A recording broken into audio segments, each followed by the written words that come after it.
nababwiye umunsi wa mbere ku itariki 25 hano yuko Immaculata ari umwe mu bategarugori bahagurutse, bikaba ari ikimenyetso gikomeye cyane mu mateka y'isi hose.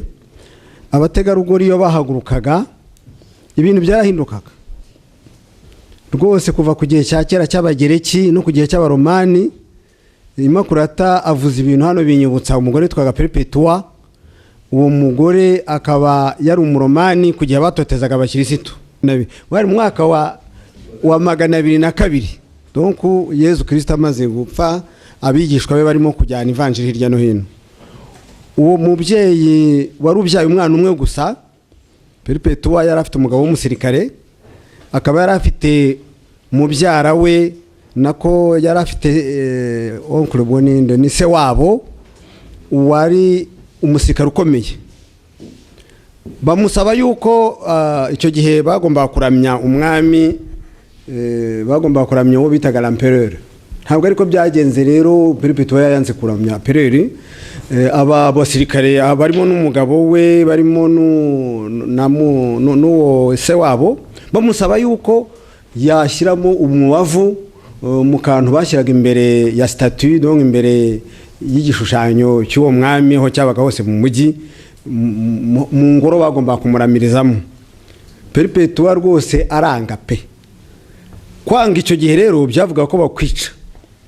Ari nabyo Immaculata avuga ati, ngeweho kugira ngo ndyamire ukuri, aho kugira ngo ndamye ibigirwamana, mfite ikintu nemera ni demokarasi, ibintu bigomba guhinduka. Perpetua yarabyanze pe, asiga uruhinja aruhereza umugabo we wari umusirikare nawe wa empereur, asezera kuri se wabo, baramujyana bajya kumugaburira inyamaswa, kuko icyo gihe bashyiraga abantu b'abakirisitu bakabashyira mu ntare zikabarya.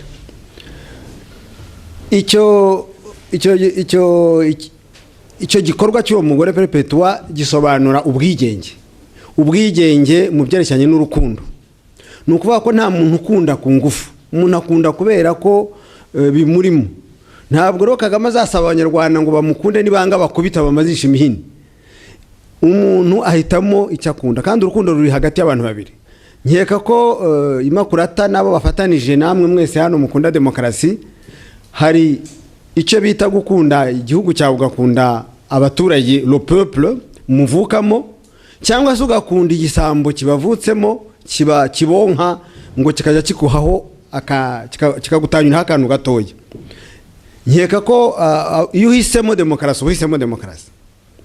Iyo ugize urukundo urugirana hamwe n'undi muntu wa kabiri. Iyo haje mu wa gatatu, ubwo bari umunyagitugu, abaje kukubuza amahwemo, aje no kugutegeka uko bigenza, niba ugomba guhena cyangwa niba ugomba guhaguruka, niba ugomba kubama, ibyo ngibyo ntabwo bibaho. Ubwigenge rero nkeka ko umuntu arabuharanira buri munsi, kuko ntabwo byumvikana ukuntu ishyaka ryatangiye mu gihugu imbere rikaba rifite abayoboke. Bambwiye yuko ngo ntaganda tumiza abantu bwa mbere haje abantu 900, we ngo yarazi ko haboneka nka 50, ngo haje abantu 900, cyetse niba narumvise nabi, ariko niko bambwiye. Mu gihugu rero kubona umuntu arya kara abantu 900 bakaboneka, nuko ko mu gihugu harimo abantu barenze 9,000 cyangwa barenze 90,000 cyangwa barenze 900. Abo bantu nta mikoro bafite, kuko n'abari bafite akazi Immaculata n'abandi bose bakabirukanyeho. Ubundi batangije ishaka ryabo bakora mu mifuko yabo, bamaze kubirukana ku kazi basigara amaramu gusa. Noneho bakajya bajya kubasahura, ko bagiye ku biro bakabatwara za ordinateur, nkuko byagendekeye Ingabire murabyibuka. Amahirwe Ingabire yagize nuko hari abantu benshi batangaga amafaranga bagashobora kongera kugura ibindi bikoresho, bityo abo yasize inyuma bakomeza kandika bagakora amatangazo. Pesi Imbera kuri yasawe inshuro nyinshi, ifungirwa ibiro, ntabwo yigeze ibona abayifasha. Ry'umugabe batangiye kwikorera, ubwo barashaka kumushakira ibyaha. Wendejeje ubundi wabona bamugire nabi bakamufungisha cyangwa bakagira ukundi babigenza. Amayeri y'abari abavandimwe ntimuzi uko ntameze. Ariko nyine nkuko Ingabire yavuga ati, ejo mfuye, ejo mfunzwe, mukomeze intambara, mukomeze akazi, intambara y'amahoro.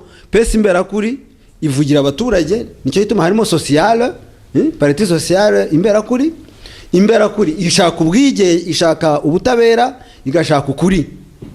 Kandi koko demokarasi igendera ku butabera n'ukuri, kuko nibyo byonyine bishaka gutanga, bishobora kurinda abaturage, bikarinda n'umutekano w'ibintu byabo. numvaga rero ngewe hejuru y'amagambo n'amashyi dukoma ngira ngo tutangiye no gutekereza ukuntu twabatera inkunga ya mikoro. Ndabizi ko musabwa byinshi, abenshi muri hano duhurira muri fundraising ya Victoire Ingabire, ntawe nsabye ngo ayivemo cyangwa se agabanye icyo yatangaga hariya, ariko najya mbabwire ko ntabwo Ingabire cyangwa ishyaka rimwe mu Rwanda rishobora kurwana intambara ryonyine nkuko abisabye. None mu kanya Makurata yavuze ati nidufatanya nta kizatunanira, nitudafatanya tuzatsindwa byose. Ingabire yatashye avuga ati twese hamwe tuzatsinda. Nje namwunganira mvuga ngo nitutashobora gushyira hamwe twese hamwe tuzatsindwa. Murakoze.